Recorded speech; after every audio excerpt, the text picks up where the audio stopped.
तो hello guys, welcome to the video.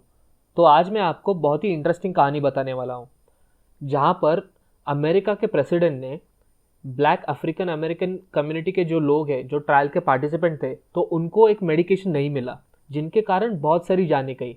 और इसके कारण अमेरिका के प्रेसिडेंट को सारे देश के सामने आके माफ़ी मांगनी पड़ी, जिसके कारण एक रिपोर्ट बनी। और वो रिपोर्ट आज भी बहुत ही ज़्यादा इंपॉर्टेंट है। तो मैं बात कर रहा हूँ टस्केगी सिफिलिस स्टडी की। तो चलिए देखते हैं ये स्टडी क्या है, और इसको अंत तक देखिए, बहुत ही इंटरेस्टिंग कहानी है। And make sure you subscribe this channel. So let's start the video.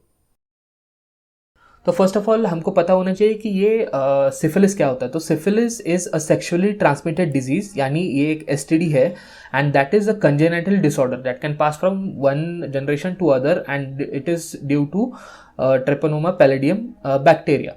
If that मतलब अगर हम सिफिलिस को कंट्रोल नहीं करते हो तो उसके हेल्थ पर सीरियस आउट इफेक्ट हो सकते हैं, serious outcomes, and that could be fatal. और ये सिफिलिस कितना सीरियस है या कितना सीरियस था, तो सिफिलिस उनके टाइम पर एड्स जैसा था। जैसे कि आज एड्स सीरियस है कि जिसकी कोई दवाई नहीं है, तो उतना सीरियस सिफिलिस था। दैट वाज अराउंड 1907, और उसके ऊपर कोई ट्रीटमेंट भी नहीं थी।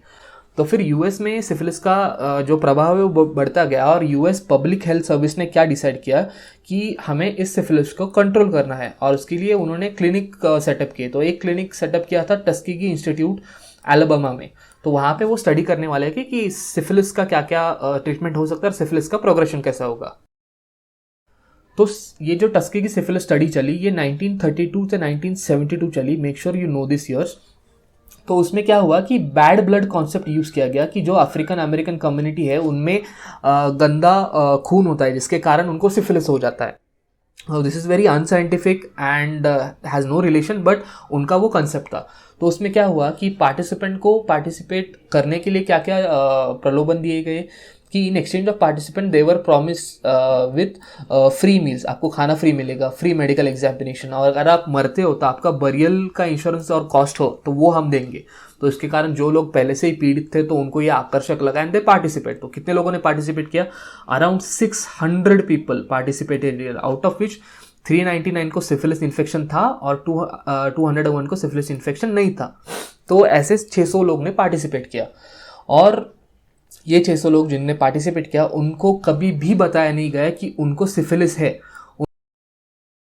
तो फिर क्या होता है कि आगे जाके जैसे ये स्टडी 1932 में स्टार्ट हुई, 1943 में क्या होता है, जैसा आपको पता है कि पेनिसिलिन का आविष्कार होता है, और पेनिसिलिन को यूज़ किया जाता है सिफिलिस के कारण। जैसे कि आपको पता है पेनिसिलिन एक एंटीबायोटिक है, तो वो सिफिलिस को क्योर कर सकती है।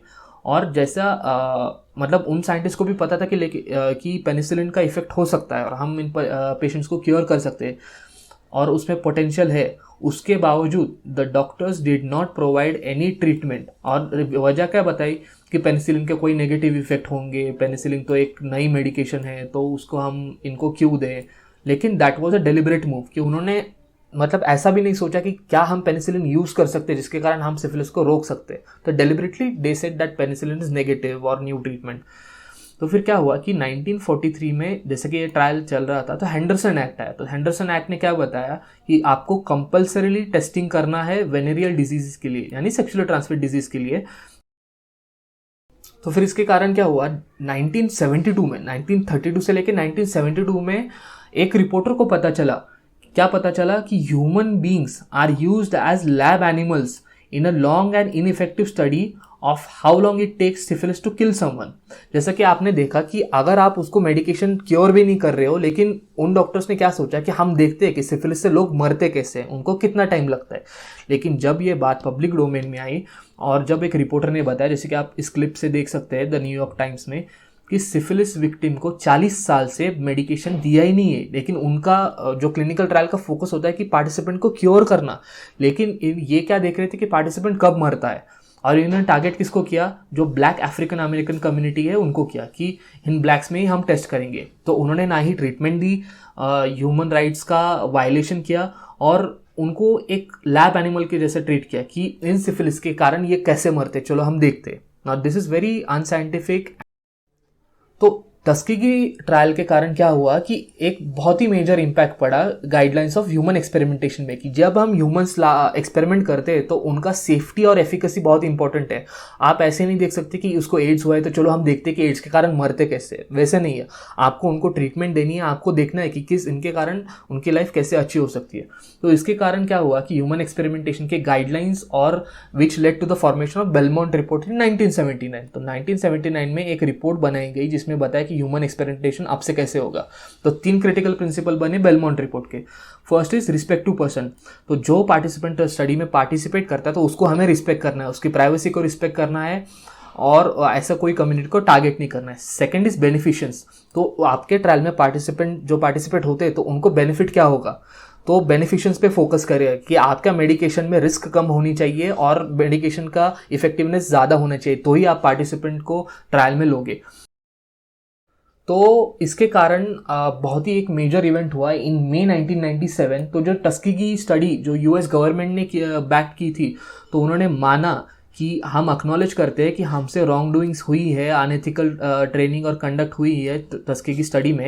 And the president of the United states, president bill Clinton, उन्होंने एक फॉर्मल अपॉलॉजी दी, किसको, कि सर्वाइवर्स को और उन सर्वाइवर्स के फैमिली मेम्बर्स को, कि हमने बहुत ही गलत किया ह्यूमन एक्सपेरिमेंटेशन में।